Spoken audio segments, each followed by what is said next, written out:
आपकी राह देखते देखते मेरी आंखें ही नहीं, तो रास्ते भी थक गए। मैं सब कुछ बता दूंगा बेटा, सब कुछ। कोई घर में है तो नहीं? नहीं अबू, कोई भी नहीं। आप अंदर तो आए ना, अंदर तो आए। तुम्हें मेरे आने की खबर नहीं थी? बिल्कुल भी नहीं। तुम्हारी अम्मी ने भी नहीं तुम्हें बताया? क्या अम्मी से मिले क्या?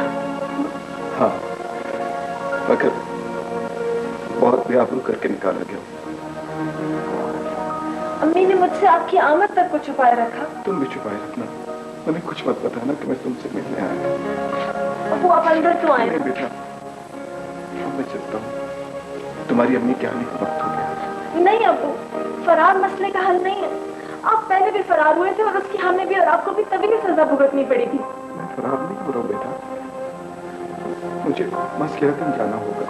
नहीं अबू, आप बाप है मेरे, मालिक हैं इस घर के, यही रहे। मैंने कहा ना बेटा, मैं फरार नहीं हो रहा हूँ, लेकिन मसला किसी में एक बार चला जाओ, मैं तुमसे मिलता रहूंगा। मैं आता रहूंगा। ओके, चलता हूँ।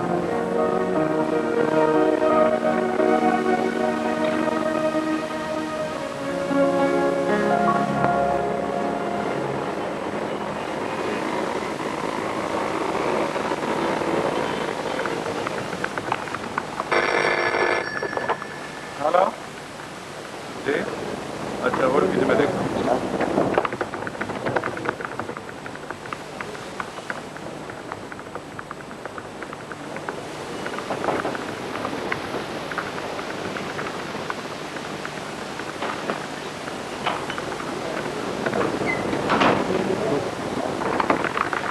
हेलो जी, बोल रहा हूँ। कौन सी न्यूज? देखिए,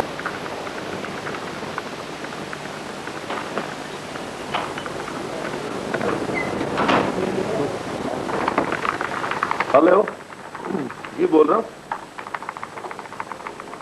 कौन सी न्यूज? देखिए, इससे आपको गर्ज नहीं कि किसकी रिपोर्ट है। अगर आप गलत समझते हैं तब्दील कर सकते हैं। देखिए, अगर आप धमकी दे रहे हैं ना, तो अपनी शनाख्त करवाइए, वरना मैं बात करने का मजाज नहीं हूं आपसे। आपसे जो होता है आप कर लें। किसका फोन था? पता नहीं यार किसका फोन था, लेकिन इस प्रोफेशन में सच नहीं लिख सकता आदमी। इस प्रोफेशन में नहीं, सच लिखना और सच बोलना तो हर प्रोफेशन में मुश्किल है।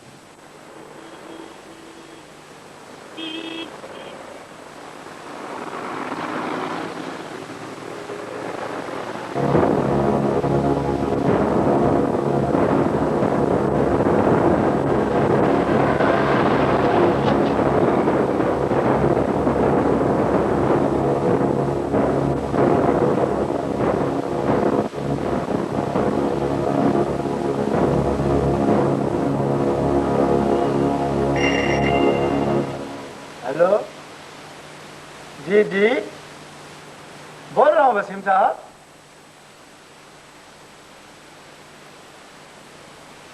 कब की बात है ये?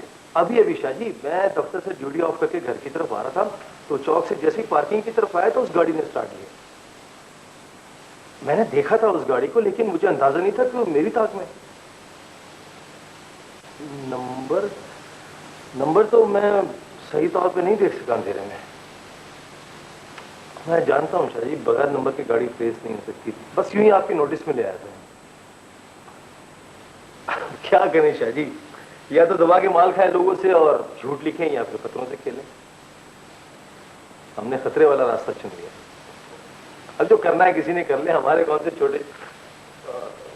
शाह जी, मैं कल दफ्तर में आपसे मिलता हूं आकर। हाँ ठीक, खुदा हाफिज़। तो सोई नहीं आप? जिस बात के बारे में मालूम है वो क्यों पूछते हो वसीम? माँ बेटे के घर आने से पहले कभी सोई है? हाँ, बस ये नाइट ड्यूटी ऐसी होती है। सॉरी देर हो गई। किसका फोन था? वो मैं नहीं, दफ्तर से बात कर रहा था। खैरियत तो है ना? बिल्कुल खैरियत है। परेशान दिखाई दे रहे हो। अखबार से आ रहा हूँ, परेशान दिखाई नहीं दूंगा। उफ तौबा, कभी ऐसी ऐसी हौलनाक खबरें आ जाती हैं वहां कि अल्लाह तौबा। मैं तो कहता हूँ अखबार का दूसरा नाम परेशानी होना चाहिए। वैसे अच्छा करते हैं ये डॉक्टर जो दिल के मरीजों को अखबार पढ़ने से मना कर देते। एक तो तुमसे कोई बात करो ना तो तुम तकरीर करने बैठ जाते हो। अच्छा हाथ मुंह धो, मैं खाना गर्म करती हूँ।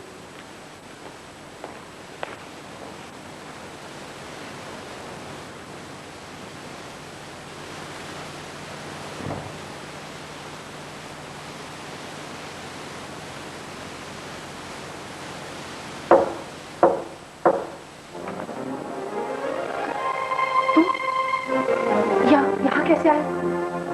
मुझे तुमने घर आने से मना किया, दफ्तर आने से तो नहीं। मैडम जी, इन साहब को मैंने बड़ा रोका जी, इन साहब जबरदस्ती अंदर आ गए। ठीक है, कोई बात नहीं, जाओ तुम। क्यों आए हो यहाँ? जो कुछ मैं अपनी आंखों से देख रहा हूँ उसके बाद तुमसे राब्ता रखना बहुत जरूरी हो गया था, क्योंकि शायद इससे पहले कि मेरे आसाब बेकाबू हो जाए तुम यहाँ से चले जाओ। मेरा ख्याल है मुझे अपनी गलती मान लेनी चाहिए। मुझे तुम्हें तन्हा छोड़ के नहीं जाना चाहिए। अरे क्या हो सकता है? जो तीर कमान से निकल चुका है वो वापस तो नहीं आ सकता, लेकिन जो तीर अभी कमान से निकला नहीं वो तो अपने पास है। तुम क्यों अजाब बनकर मुझ पर नाजिल हो गए हो? मैं तुम पर बिल्कुल अजाब नहीं बनूंगा। तुम जो कुछ कर रही हो करती रहो, लेकिन अब मैं खामोश तमाशाई भी नहीं बन सकता, क्योंकि मेरी बेटी जवान है और वो उस घर में रहती है जिस घर में तुम रहती हो, तुम्हारे पास। तुम अपनी बात मुकम्मल कर चुके? नहीं, अभी मेरी बात शुरू ही नहीं हुई। दफ्तर है, चिल्लाओ मत। मुझे सिर्फ ये कहना है कि जिस तरह का माहौल उस घर का है, उस माहौल में मेरी बेटी की इज्जत का तहफ्फुज़ मेरी जिम्मेदारी है। मेरा दफ्तर है और मैं यहाँ चिल्ला नहीं सकती तुम्हारी तरह, इसलिए खामोशी से कहती हूँ कि चले जाओ बस। मुझे आज ये फैसला करना है कि तुम मेरी बेटी को खुद मेरे हवाले करोगी या अदालत के जरिए उसे हासिल करोगी। मैं अपनी बेटी पर तुम्हारा साया भी नहीं पड़ने दूंगी, सुना तुमने? And now get out. तुम मुझे इस तरह नहीं निकाल सकती, क्योंकि मेरी बेटी। मेरा ख्याल यह है कि तुम आसानी से नहीं जाओगे। जी मैडम। नहीं उस्मान, थैंक यू। चाहे फिर कभी सही, मैं फिर आऊंगा।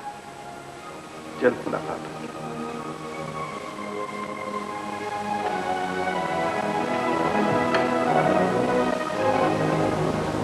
मैडम जी, आपने मुझे बुलाया था जी? नहीं बस ठीक है, तुम जाओ।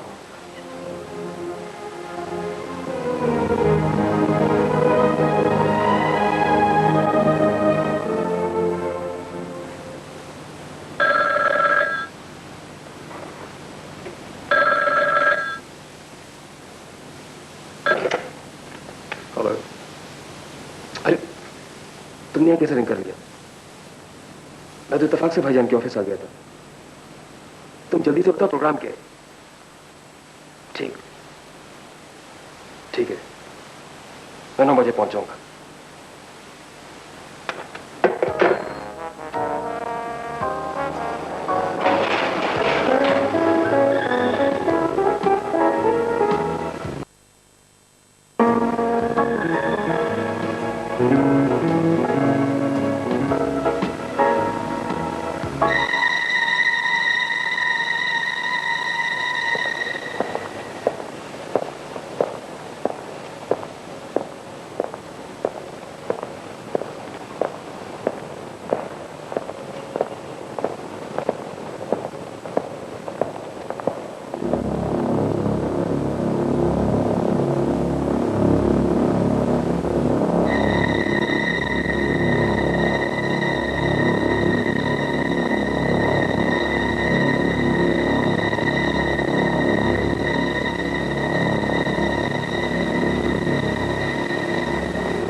जी मैं देख लेता हूँ। ठीक है। अस्सलाम सर। आओ सर, बैठो। शुक्रिया। वसीम, कल अचानक थाना इंचार्ज शाजी से मेरी मुलाकात हो गई। उसने मुझे बताया कि तुम पर अटेम्प्ट हो रहे हैं, तुम्हें किसी ने गाड़ी से कुचलने की कोशिश की। सर वो तो पुरानी बात होगी, तुमने मुझे नहीं बताया। एक्चुअली सर मैं गाड़ी का नंबर नोट नहीं कर सका, इसीलिए मैंने एफआईआर नहीं कटवाई और आपको भी नहीं बताया। क्यों? कोई प्रूफ नहीं था मेरे पास सर। तंज कर रहे हो इसलिए कि टॉप माउंट्स के एहसान साहब की खबर मैंने नहीं जाने दी? नहीं सर, ऐसी बात नहीं है। बहरहाल ये अखबार है और उस खबर के बारे में आपका रवैया 100% दुरुस्त था कि कोई भी न्यूज बगैर किसी प्रूफ के प्रेस में नहीं जा सकती और जानी भी नहीं चाहिए। देखो वसीम, इस सीट पर बैठने से पहले कई बरस तक मैं तुम्हारी तरह खबरों के पीछे पीछे भागता रहा और मुझे हर लम्हा ये अंदेशा रहता था कि कहीं मैं खबर ना बन जाऊं। लेकिन मारने वाले से बचाने वाला बहुत बड़ा है। सर मुझे आपकी सारी स्ट्रगल्स करनी है। आप तो जर्नलिज्म में सेल्फ मेड की जिंदा मिसाल है सर। न सिर्फ जिंदा मिसाल हूं बल्कि खुदा का शुक्र है कि जिंदा भी हूं। वैसे मैंने आज तुम्हें सिर्फ इसलिए बुलाया है कि अपना ख्याल रखो, खबर के पीछे इतनी दूर तक मत जाओ कि तुम्हारी जिंदगी खतरे में पड़ जाए। सर आपने अभी खुद तो कहा कि मारने वाले से बचाने वाला बहुत बड़ा है। और फिर वैसे मैंने सिर्फ अखबार का कार्ड इस्तेमाल करने के लिए सहाफत का पेशा अख्तियार नहीं किया। आई नो, तुझे मालूम है वसीम, मैं अपने दफ्तर के हर आदमी को जानता हूँ। मुझे मालूम है कि वो मेरी सख्त बातें क्यों बर्दाश्त करते हैं, इसलिए कि उनके पास अखबार का कार्ड है जिसे वो बाहर यूज करते हैं। और मैं ये भी जानता हूँ कि मैंने जिस दिन तुम्हें कोई सख्त बात कह दी तो तुम कार्ड मेरी मेज पर रखकर नौकरी की तलाश में कहीं और चले जाओ।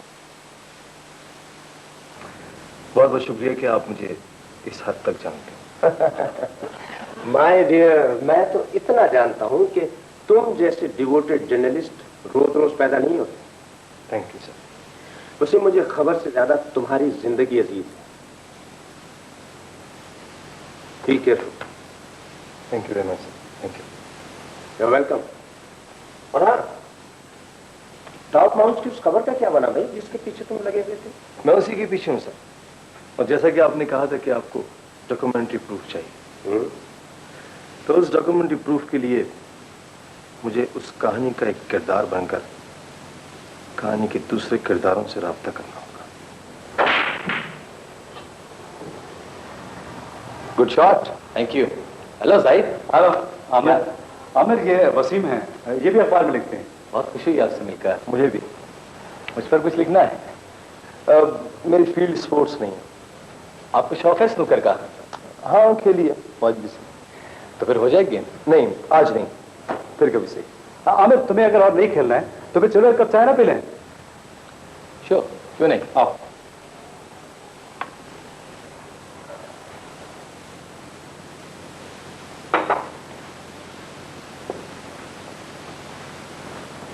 अबू जरा ये कॉलर की स्त्री ठीक नहीं हुई है, लाइए इसे दोबारा प्रेस कर दो। अरे नहीं बेटे, ठीक है, तुम्हारे हाथ की स्त्री में कोई डिफेक्ट नहीं होता। अब्बू स्त्री ठीक है, ये बस अपने नंबर बढ़वाना चाहती है। तुम बढ़वा लो ना नंबर, ये जो रोज कॉलेज से बड़े बड़े अंडे लेकर आते हो उनमें नंबर बढ़वा लो। अरे बाप को घर से निकलने तो दो, ये सुबह ही सुबह तुम लोगों ने लड़ना शुरू कर दिया। अबू मेरे दाखिले के लिए बात हुई? दाखिला हो जाएगा बेटी, लेकिन इस साल नहीं, तुम अगले साल दाखिला ले लेना। क्यों अबू, अगले साल क्यों? बस बेटे कोई बात यह है कि समझने की कोशिश किया करो बाजी। अब्बू मैं तो कहता हूँ अगले साल भी क्या जरूरत है, इन्होंने अगर हमें ना भी किया तो क्या फर्क पड़ जाएगा, चूल्हा ही तो झोंकते हैं हमें करके भी। इन लड़कियों को पढ़ाना ही बेकार है। तुम चुप रहा करो एजाज, हर वक्त नॉन सीरियस रहते हो। ये नॉन सीरियस नहीं सीरियस है अबू, और उन लोगों में से है जो लड़कियों को संदूक में बंद करके और उसमें ताला लगा के रखना चाहते हैं। जब लड़कियां आजादी के लिए बेलगाम हो जाए तो उन्हें सिर्फ ताले में नहीं ताला लगा के चाबी भी गुम कर देनी चाहिए। और खुद जो मर्जी करते फिरो। एजाज तुम जाओ अपने काम से, जहाँ जा रहे थे। अबू मेरी बाइक का क्या हुआ? बाइक भी हो जाएगी, हर चीज हो जाएगी, फिक्र ना करो। मैं सो दफ्तर जा रहा हूँ। अबू मुझे भी जाना है सना की तरफ, सना कंपटीशन में लाहौर जा रही है डिबेट के सिलसिले में। अरे हाँ बेटी, कल उसने मुझसे भी ताकीद की थी। आप दफ्तर से फोन कर दीजिएगा उसे, वो गाड़ी भिजवा देगी। नहीं बेटे, गाड़ी मंगवाना अच्छा नहीं लगता, तुम रिक्शा से चली जाना या फिर मेरे साथ चली चलो। लाड साहब है ना, इसलिए गाड़ी से ही जाएंगी। चुप रहो तुम, मैं आपके साथ चलती हूँ। मैं मेरा पर्स ले आऊं? कैसा जबरदस्त। सना, मुझे यकीन है कि लाहौर में भी तुम अपनी शोला बयानी के झंडे गाड़ दो। चढ़ाओ मत यार, वहाँ एक से एक तकरीबात होगी। होने दो, तुम अपने ऊपर एतमाद रखो। बस 1-2 दिन में तुम्हें इस तकरीर को रट लो। नहीं यार, मैं रट्टू दो होने पर यकीन नहीं रखती। हाँ, मैं इस तकरीर के पॉइंट जरूर नोट कर लूंगी, लेकिन कोशिश करूंगी कि तकरीर रटी हुई ना लगे। तकरीर में विस्तारपन होना चाहिए, बात होठों से नहीं, अंदर से आए बात, दिल की गहराइयों से, तब मजा आता है। ये तो बहुत अच्छी बात। चलिए चलो मुझे प्लीज, मैं जैजी को फोन करती हूँ, अभी जल्दी किधर जाएगा। तुम भी साथ होगी तो बहुत मजा आएगा, बल्कि बल्कि मेरा कॉन्फिडेंस बिल्ड होगा। सना, कॉन्फिडेंस को बैसाखियों को मोहताज मत बनाना। ये सब तुम्हारी लफाजी है, मेरे साथ न जाने के बहाने।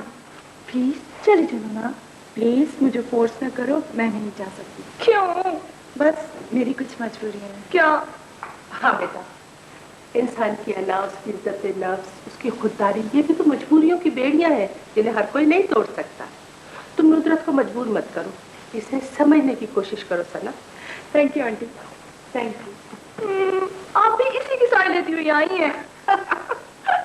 जनाबे वाला, मेरी मुकर्ररा दोस्त ने कहा था कि औरत और मर्द एक ही गाड़ी के 2 पहिए हैं। अगर एक पहिया नाकारा हो जाता है तो पूरी गाड़ी नाकारा हो जाती है। जनाबे वाला, ऐसा नहीं है। ये मर्दों की सोसाइटी है जो औरत को डोमिनेट करती है। औरत उनके लिए गाड़ी का एक ऐसा पहिया है जो अगर नाकारा हो भी जाए तो वो एक स्पेयर व्हील लगा लेंगे। अफसोस की बात तो ये है कि मर्दों की सोसाइटी ने अपनी ताकत के जरिए औरत को एक स्टेपनी का मुकाम दे रखा है। जनाबे वाला, औरत स्टेपनी नहीं, औरत एक खूबसूरत शेर का वो मिसरा है जिसके बगैर गजल मुकम्मल नहीं हो सकती।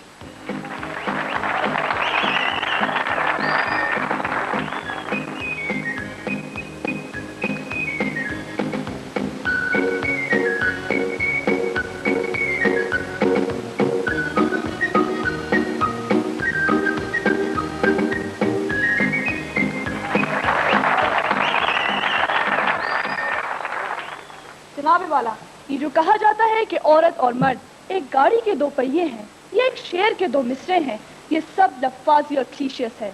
जनाबे वाला, असल मसला ये है कि औरत का इस्तेहसाल हो रहा है, उसे दूसरे दर्जे की सिटीजनशिप दी जाती है। औरत माँ है, बहन है, बीवी है। दुनिया के बड़े बड़े फिलोसफर, साइंसदान, मुफक्किर, दानिश्वर, जिनके अगर मैं नाम गिनवाने लग जाऊं तो सुबह से शाम हो जाएगी। जनाबे वाला, इन सब लोगों को इसी औरत ने जन्म दिया है। क्या इन तमाम बड़े लोगों को औरत ने इसलिए जन्म दिया है कि जब ये बातचीत करने के काबिल हो जाएं तो इसी औरत को नाक़िस अक्ल करार दें? और जनाबे वाला, दुनिया के हर बच्चे की जबान का पहला लफ्ज़ माँ है। वो माँ को पुकारता है, और बूढ़ा होकर भी जब वो किसी दुख में कराता है तो हाय माँ कहकर माँ को पुकारता है। वो औरत की तज़हीक करके, औरत की नहीं, खुद अपने इल्म और दानिश की, अपने वजूद की और अपने अक्ल की नफी करता है।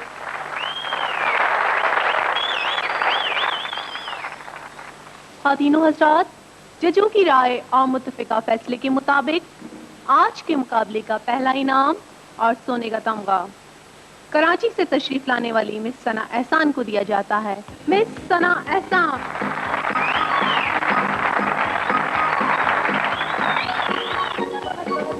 आपने बहुत अच्छे करते हैं। आप बाकी फर्स्ट प्राइज के हकदार हैं। Thank you very much. मुबारक हो, बहुत बहुत मुबारक। Thank you, thank you. मुबारक हो Sana. Thank you very much. इतनी खूबसूरत तकरीर मैंने आज तक नहीं सुनी। आप इससे भी ज्यादा किसी बड़े इनाम की मुस्तहिक थी। मेरा ख्याल इसके बरक्स है। अगर मुझे जज बनाया जाता तो मैं पहला इनाम आपको देती रहता। क्या ये जवाबन अर्ज है? बहुत बहुत मुबारक हो। Thank you. ऑटोग्राफ, लेकिन 2 ऑटोग्राफ, एक खूबसूरत तकरीर का और दूसरा अपनी खूबसूरती का। Thank you very much for being so beautiful. Tony, ये क्या बदतमीजी है? आपके साथ कर रहा हूँ क्या बदतमीजी? और फिर ऑटोग्राफ लेना कैसे बदतमीजी हो गया? क्यों दोस्तों? वैसे भी ऑटोग्राफ लेना तो हमारा हक है। तो फिर अपना हक नहीं छोड़ना चाहिए। बिल्कुल। Autograph please. चलिए एक ही दे दें।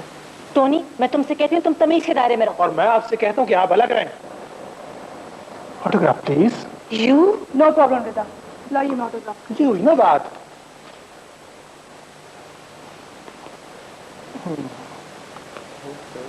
मिस सना एहसान, thank you very much.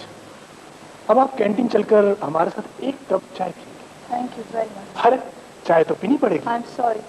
Tony जब किसी को चाय की दावत देता ना मिस फर्स्ट प्राइज विनर, कोई उसको टर्न डाउन नहीं करता। टोनी, ये मेहमान है, हमारे हाथ हटाओ सामने से, मैं तुम्हें वार्न कर रही हूँ अब। और अगर मैं ना हटाऊं तो फिर?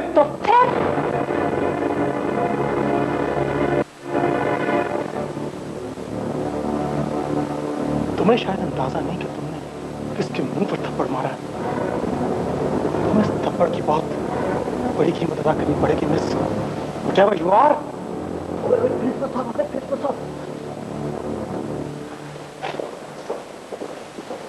तुमने बहुत बड़े गुंडे से टक्कर ली रिदा। ये तुमने क्या किया रिदा?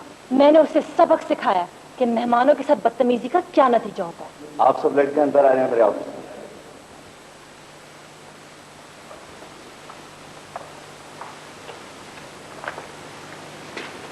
तनवीर, कहाँ जा रहे हो? वो बाहर कुछ दोस्त आए थे। कल कॉलेज में क्या करके आए थे? कुछ भी नहीं बाजी। सुना है कोई तकरीरी मुकाबला था। जब आपने सुन ही लिया तो फिर? और सुना है तुमने पहला इनाम हासिल किया मुकाबले में। अब बाजी आप कहना क्या चाहते हैं? तुम जानते हो टोनी मैं तुमसे क्या कहना चाहता हूँ। तुम्हारी सख्त शिकायत आई है मुझे मालूम है अब्बा जी। उस 2 कौड़ी के प्रिंसिपल ने जिस तरह इतने बड़े मेंबर से बात की है ना, वो मेरे सामने किया। अपने उस्ताद को 2 कौड़ी का कहते हो? ये है ना तुम्हारा और तुम्हारी तालीम का। आजकल उस्ताद शागिर्द कुछ नहीं होता अब्बा जी। मैं सिर्फ इतना जानता हूँ कि आप एक मेंबर हैं और उसे ये बात मालूम होनी चाहिए थी। अगर तुम्हारे यही लक्षण रहे और तुम मेरे बलबूते पर इसी तरह बदमाशियां करते रहे तो शायद मैं हमेशा मेंबर नहीं रहूंगा। अब्बा जी, आपको डर है शायद मेरी वजह से आपके वोटर दोबारा आपको वोट ना दें। लेकिन एक बात आप मेरी भी सुन लें अब्बा जी, आप या मैं अगर 100 कत्ल भी कर देना तो भी आपकी बिरादरी, आपके मजारे और आपकी रैयत के वोट आप ही की जेब में होंगे। क्या बात है पुत्र, क्या कह दिया प्रिंसिपल ने? और मैं उसे समझा दूंगा। तुम चुप रहो अब्दुर्रहीम। सुन लो टोनी, मैं पैसा कमाने के लिए मेंबर नहीं बना। ना मैंने पैसा लिया है ना मैंने पैसा लेना है।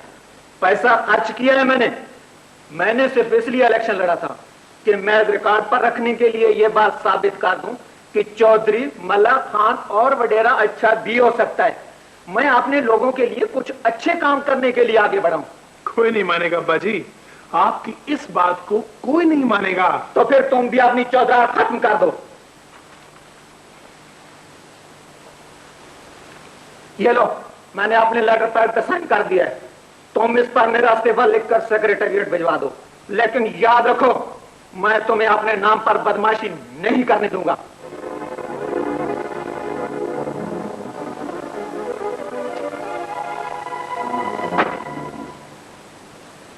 ठीक है।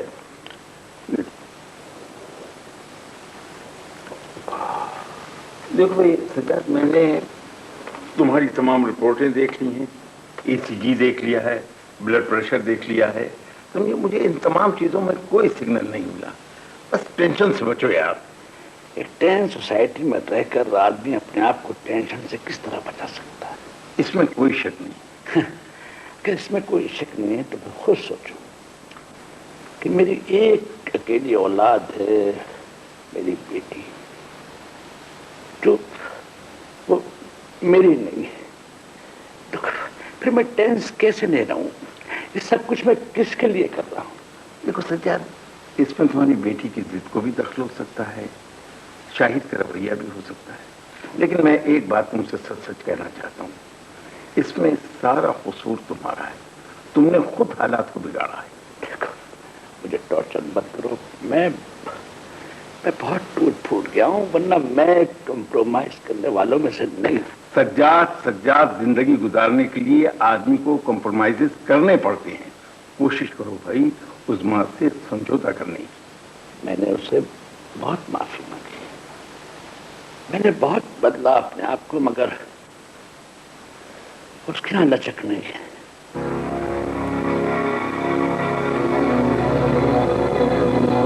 यार टोनी, बड़ी ज्यादती हो गई यार। उस 2 कौड़ी की लड़की ने तुम्हें चमाट मार दिया। ये टोनी के मुंह पर किसी ने पहला और आखिरी थप्पड़ मारा है। कहो तो उठा लाए, यूं चुटकी में अगवा हो जाएगी। ना ना ना ना ना, अगवा करना, उठा लाना ये बहादुरी नहीं और ना ही ये टोमी का तरीका है। मजा तो तब है कि दुश्मन को इस तरह से घेरे में लो कि वो अपने पाँव से चलकर खुद आए।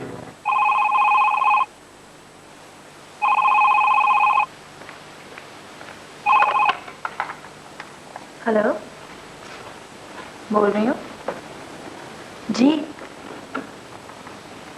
कहाँ? कितने बजे?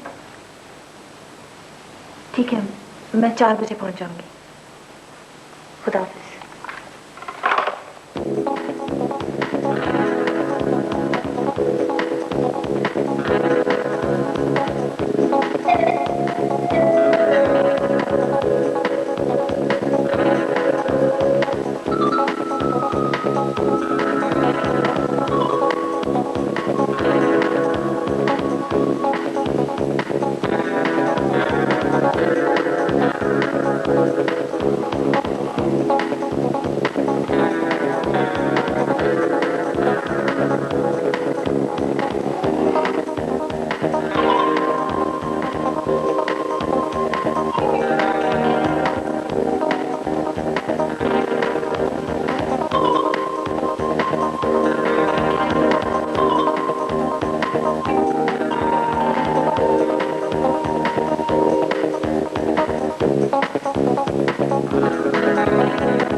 आई थी अम्मी।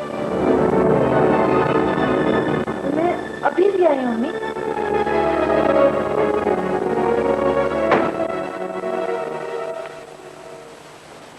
बेटा, ये तुम्हारी अम्मी कैसे? अम्मी शायद मेरा पीछा करते हुए आई थी। वो पसंद नहीं करती कि मैं आपसे मिलूं, लेकिन अब्बू, अब मुझे आपसे मिलने से कोई नहीं रोक सकता। अगर ये बात है रिदा, तो आज एक फैसला कर लो। तुम्हें हम दोनों में से किसी एक का इंतखाब करना पड़ेगा। प्लीज अम्मी, आप इतने एक्सट्रीम पर मत जाएं। तुम भी इतने एक्सट्रीम पर मत जाओ। क्या ये एक्सट्रीम पर जाना होता है? माँ या बाप से मिलना एक्सट्रीम पर जाना होता है क्या अम्मी? वो मेरे अब्बू नहीं है। आप कह दे वो मेरा बाप नहीं तो नहीं मिलती माँ। रिदा, लफ्ज़ों को समझकर इस्तेमाल करो। मुझे कुछ बताए ना, क्या कॉन्फ्लिक्ट है आप दोनों के दरमियान? क्यों रोकती हैं मुझे उनसे मिलने से? रीजन क्या है? आखिर मैंने किया है? ये कोई 1 मिनट की कहानी नहीं जो मैं तुम्हें सुना सकूं। 1 मिनट में तुम्हें सिर्फ अपना फैसला सुना सकती हूँ, और वो ये है कि आइंदा तुम उस शख्स से कभी नहीं मिलोगी, बस।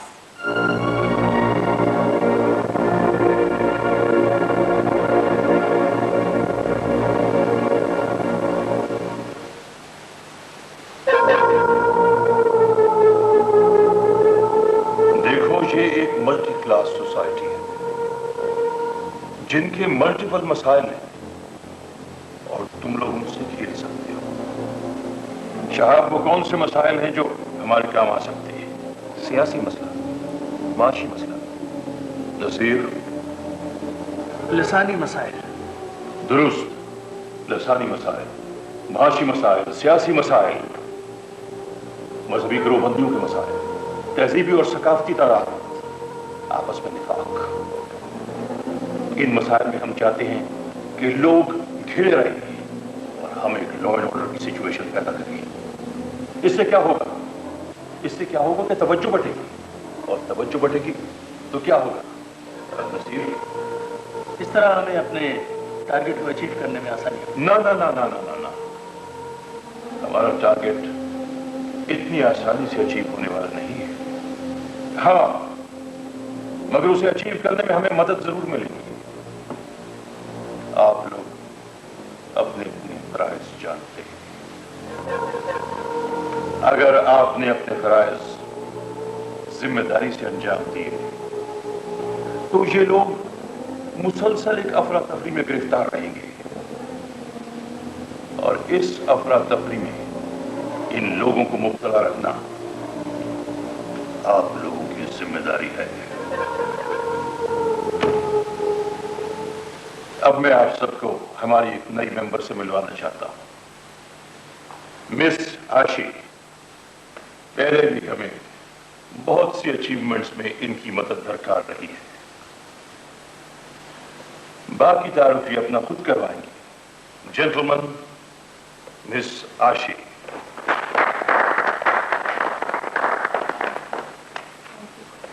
नाम तो मेरा आप लोगों को पता चल ही चुका है। मैं यहाँ पिछले ही हफ्ते पहुंची हूँ। आपके लिए ये जगह अजनबी साबित नहीं होगी? जी नहीं, क्योंकि कुछ अर्से पहले भी मैं यहाँ रह के जा चुकी हूँ, फिर मुझे वापस बुला लिया गया था। फिर तो आप जॉब से काफी आउट ऑफ टच होंगी। जी नहीं, मैं पहले भी 2-3 ममालिक में डिप्यूट रही हूँ। कोई सवाल? नो। तो फिर सब लोग अपने अहद की तजदीद करें कि अपने कौज से हमेशा वफादारी करेंगे, और अगर तुम में से कोई गद्दार पाया गया तो गद्दारी की सजा हमारे कायदे और कानून के मुताबिक होगी। अहद की तजदीद हो।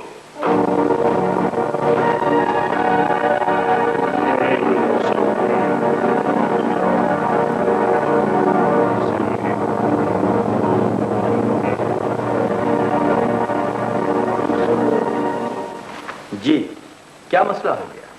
वो आज आमिर नहीं आए थे। कैसे आया? एक बंदे को छोड़ गए हैं मेरे पास, और ये बिल दे गए हैं कि इसे पेमेंट कर दो। बंदा, बिल, पेमेंट? ये कौन बंदा? कैसा बिल? कितनी पेमेंट? पेमेंट तो तकरीबन 1.25 लाख की है। साबिर साहब, ये कैसी पेमेंट है जिसका ताल्लुक न दफ्तर से है न घर से? घर की पेमेंट है जनाब। घर की?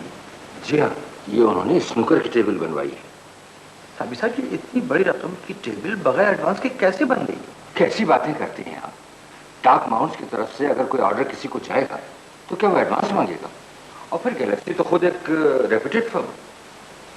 ठीक है, आप कुछ दिन देर कर दीजिए, मैं उससे बात करूँ, फिर पेमेंट कर दीजिए।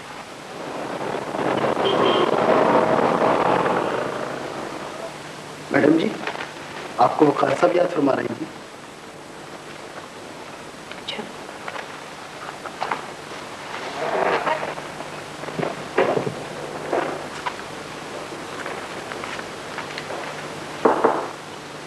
आइए, तशरीफ लाइए।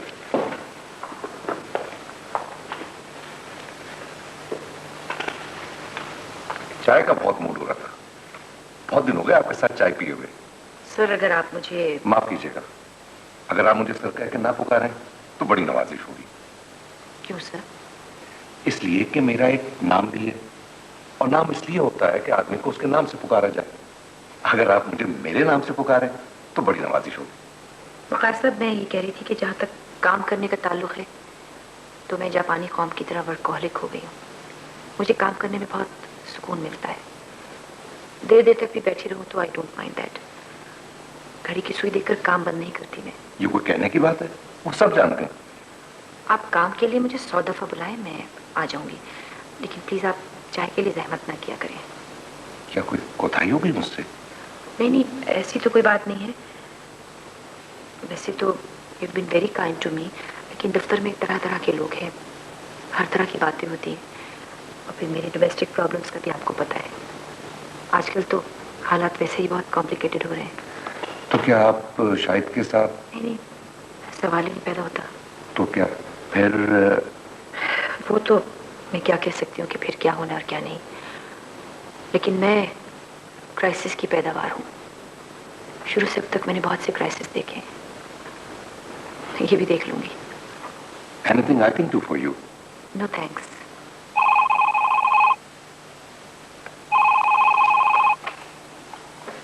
हेलो। रिदा, जी अबू। बेटा तुम आ क्यों नहीं रहे?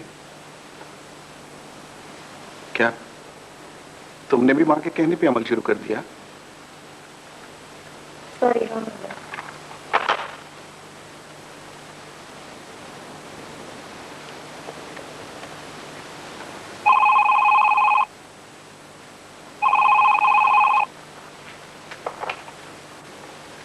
हेलो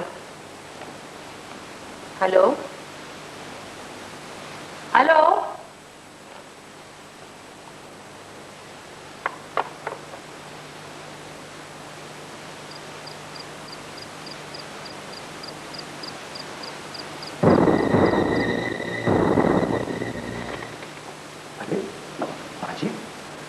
आपके दरवाजे के पीछे खड़ी थी? बेटा मैंने तुम्हें आते हुए देख लिया था गैलरी में से। माँ, जब मैं घर में ना हुआ करूँ ना तो आप दरवाजा अंदर से बंद रखा करें। आप अक्सर दरवाजा खुला रखते हैं। बेटा अगर मैं दरवाजा खुला रखती हूँ तो जागती भी तो रहती हूँ। तो सब ठीक है माँ जी, लेकिन आजकल हालात अच्छे नहीं है। हालात तो हमारे वक्तों में भी अच्छे नहीं थे। हालात कब अच्छे होंगे? कभी भी नहीं। और फिर हमारे इस घर में है ही क्या जो कोई लेके जाएगा अलावा तुम्हारी माँ के? तो इस घर में मेरी माँ के सिवा मेरा है क्या? अब तुम खड़े खड़े बातें ही किए जाओगे। तुमने तो मेरा इंटरव्यू शुरू कर दिया है रिपोर्टरों की तरह से। रिपोर्टरों की तरह नहीं, रिपोर्टर हूं मैं।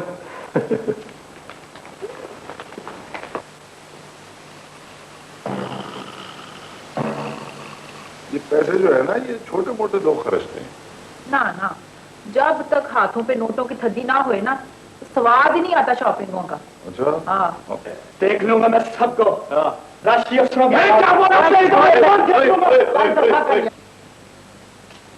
और बता मैं तेरा क्या करूं, और क्या करूं मैं तेरा? और मैंने तुझे कहा है कि खुदा के वास्ते मेरे मत्थे ना लगा कर। घर ना आए तो कहाँ जाए? नहीं नहीं, पक्का सर्टिफिकेट दिया उन्होंने। हजरा बीबी बिल्कुल ठीक है। हजरा बीबी बिल्कुल ठीक है। बात यह है कि तुमने सड़क में लगाया है नाकिस मटेरियल, ये तो फैक्ट है ना? जी, और इसी फैक्ट को परफेक्ट करने के लिए हम आपकी खिदमत करना चाहते हैं। क्या देख रहा है?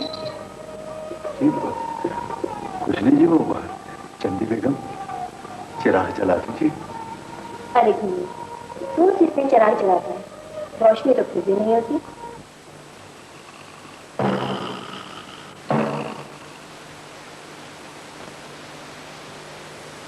नज़ीर, काम की बात कर। हाँ, काम की बात। देखो साहब, 10 मुनज़्ज़म आदमी 10 लाख गैर मुनज़्ज़म आदमियों से बेहतर होते हैं। किसी से गिड़गिड़ा कर कहो कि भाई खुदा के वास्ते आज दुकान बंद कर दो, तो वो नहीं करेगा। लेकिन 1 लाख रुपए 10 मुनज़्ज़म आदमियों में बांट कर कहीं भी तोड़ फोड़ करवा दो, ब्लास्ट करा दो, शहर के तमाम शटर्स अपने आप बंद हो जाएंगे। ये क्या है? ये है पैसा। तंजीम पैसा मांगती है साहब, इसलिए कि हर आदमी की एक न एक कीमत मुकर्रर करनी होती है, और फिर इस तरह के कामों में तो कीमत बढ़ा चढ़ा कर तय करनी होती है। तो समझ रहे हो ना मेरी बात? मैं समझ रहा हूँ।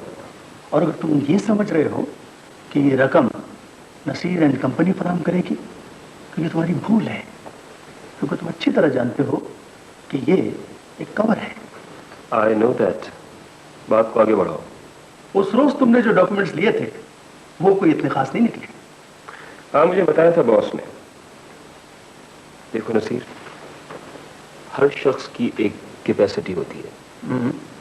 हमने जिस शख्स को टारगेट किया था उसकी रसाई वहीं तक थी, और वही कुछ उसने दिया भी। इसका मतलब क्या हुआ?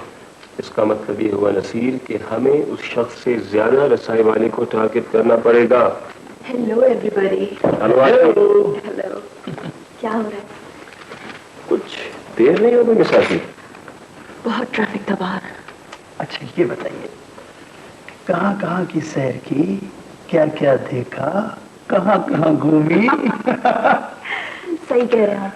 अभी तक तो मैं सब घूम फिर ही रही हूँ।